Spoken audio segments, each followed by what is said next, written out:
अस्सलामुअलैकुम टू आल संगात, क्या हाल है जनाब? ठीक ठाक हो? उम्मीद करें सारे भैन भरा ठीक ठाक हो सन। अल्लाह पाक सारे भरावां दे माल जान इज़्ज़त आबरू हर शे दी हिफाजत फरमाए। अल्लाह पाक सारे मुसलमानां दियां बच्चियां दे नसीब अच्छे फरमाए।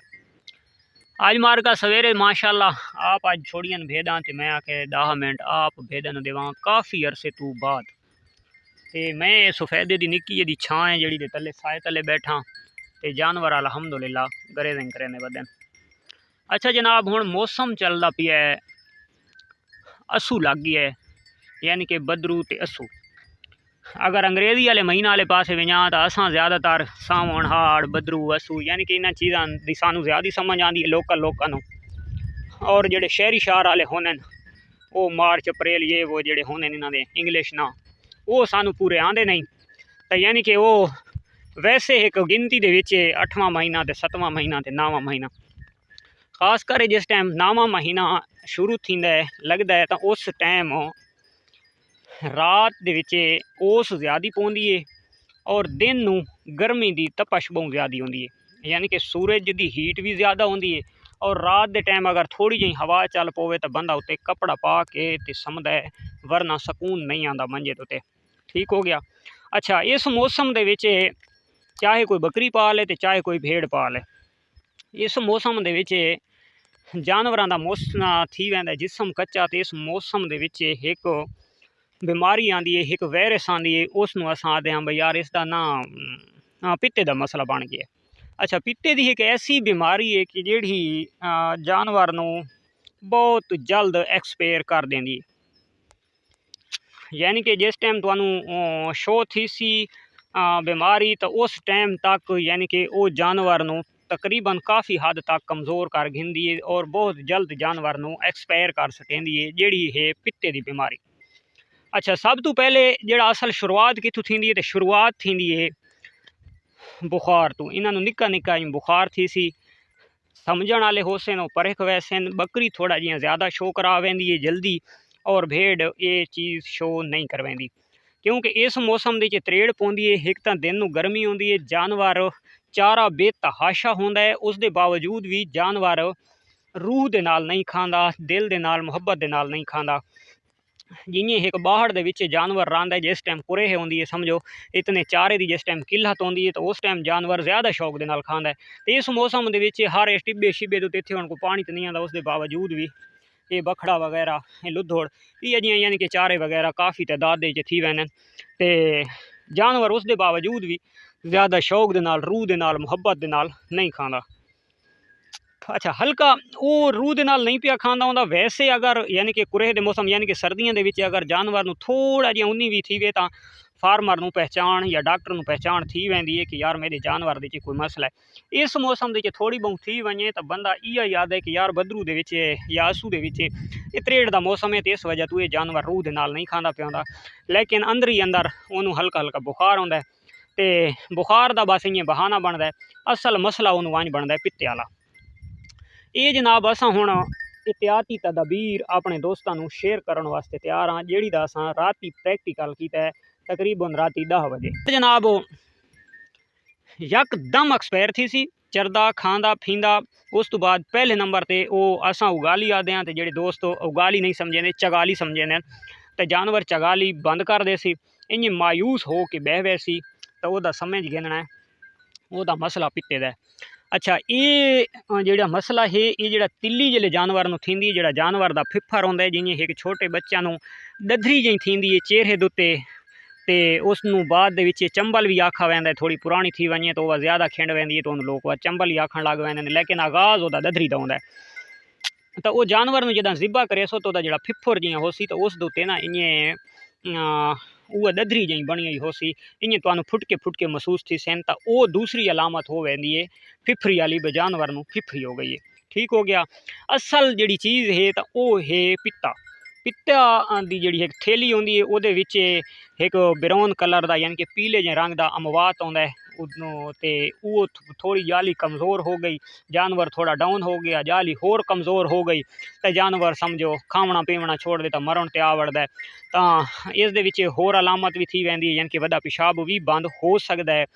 ਤੇ ਉਸ ਤੋਂ ਬਾਅਦ ਅਗਰ ਮੋਸ਼ਨ ਜ਼ਿਆਦਾਤਰ ਜਾਨਵਰ ਨੂੰ ਲੱਗੇ ਰਾਵੇਂ ਤਾਂ ਉਸ ਦੇ ਨਾਲ ਵੀ ਇਸ ਚੀਜ਼ ਦੀ ਅਲਾਮਤ ਹੋ ਸਕਦੀ ਕਿ ਉਹ ਵੱਧ ਵੀ ਪਿੱਤੇ ਦੇ ਉੱਤੇ ਇਹ ਮਸਲਾ ਪੈ ਸਕਦਾ ਹੈ ਔਰ ਜਾਨਵਰ ਨੂੰ ਐਕਸਪਾਇਰ ਕਰ ਸਕਦਾ ਹੈ। ਜਾਨਵਰ ਦਾ ਇੱਕ ਬਹੁਤ ਕੀਮਤੀ ਚੀਜ਼ है, इं समझ एक पंप है जोड़ा है पिता।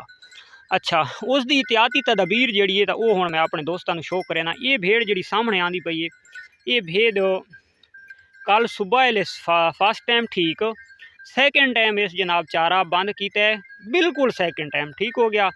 तो मैं राती तकरीबन 9 बजे फारग थी कि इस भेड़ की वन के पोजीशन दिखी, क्योंकि तुहानू पता है कि मैं आप जानवरों को टाइम को ना देना पिया, तो यानी कि बच्चे पा भी छुड़े ने, घर चारा भी पा छुड़े ने, या बाहर थोड़ी बहुत ग्रेजिंग भी करवा छुड़े ने। तो ये जी सामने आती पई है। अच्छा, राती 9 बजे इसकी मैं तबीयत दिखी है तो यदि चगाली वगैरह कौन आई और ये मायूस हो के बैठी आई। मैं फौरन समझा कि इसके पित्ते के उत्ते मसला हो गया। अच्छा, देसी टोटका करा ये वो तो लेकिन वो जी हर शे जिले घर बेघर थे वो हर शे रली मिली पई है। तो मैं ये सब तो पहले जो फार्मूला इस्तेमाल किया मैं अपने दोस्तों के सामने तो आदे माशाअल्लाह अल्हम्दुलिल्लाह चढ़दी वधी है। यानी कि इस उत्ते अजे ती अटैक किया, ज़्यादा एक्सपायर इसनूं मिस किया, वरना थोड़ी जी देर दे विच भी इसनूं कमज़ोर काफ़ी हद तक इस कर गिदा है। पिता एक ऐसी जहरीली और गंदी चीज़ है। अच्छा, इसकी जी एहतियाती तदबीर है तो तुसां की करना है, खासकर मैं तादा कि इस मौसम दे वैक्सीन तौर समझ के तुसां अपने जानवरों के कोलू रख गिनो। तो तुसां यानी कि अगर वैक्सीन इस मौसम दे अपनी एक प्राइवेट जी वैक्सीन होंदी है तो वो अगर तुसां कर भी गिनो तो ये एक बहुत कीमती चीज़ है, बहुत ज़बरदस्त चीज़ है। तो अज भी अल्हम्दुलिल्लाह साडी तैयारी है शहर की, अगे साढ़े को थोड़ी बची पई आई तो जानवर माशाअल्लाह काफ़ी हैं। तो अज मेरा सलाह है कि एक वैल आन के इन्होंने सारा एहतियाती तदबीर वास्ते भी मैं इस्तेमाल कर गिना। हुण पहला सवाल साढ़े दोस्त करे सन, यार असां प्रैगनेंट नूं ये कितना लवां डोज इसनूं, ये अलामत अगर प्रैगनेंट नूं भी अलामत थी गई है तो मेरा भाई 20 cc ऑक्सी यानी कि रेजोमाइसिन।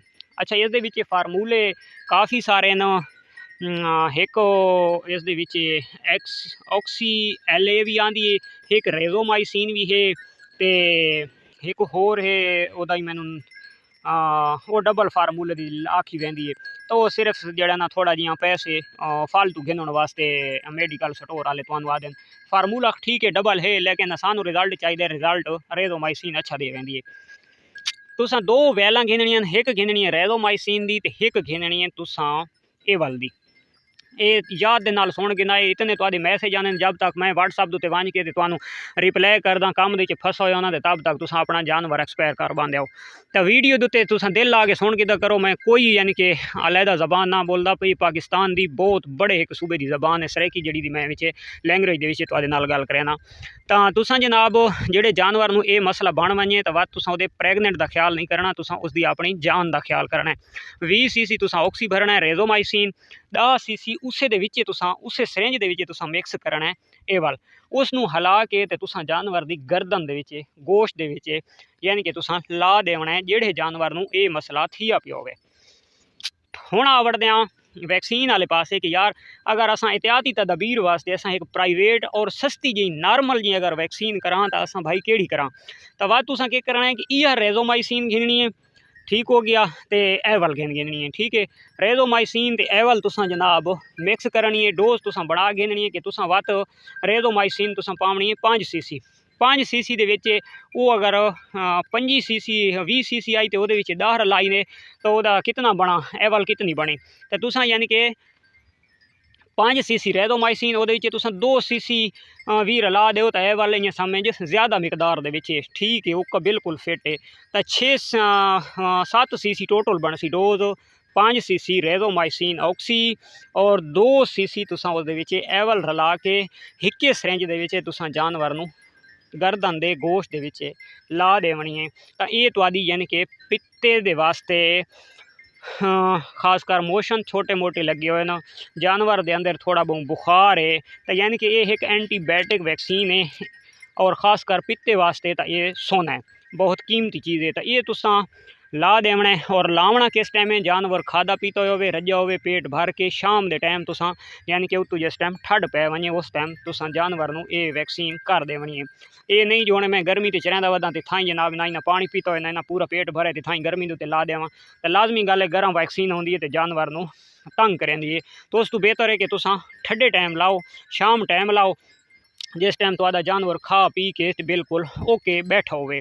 तो ये हाई जनाब अज की एहतियाती तदबीर।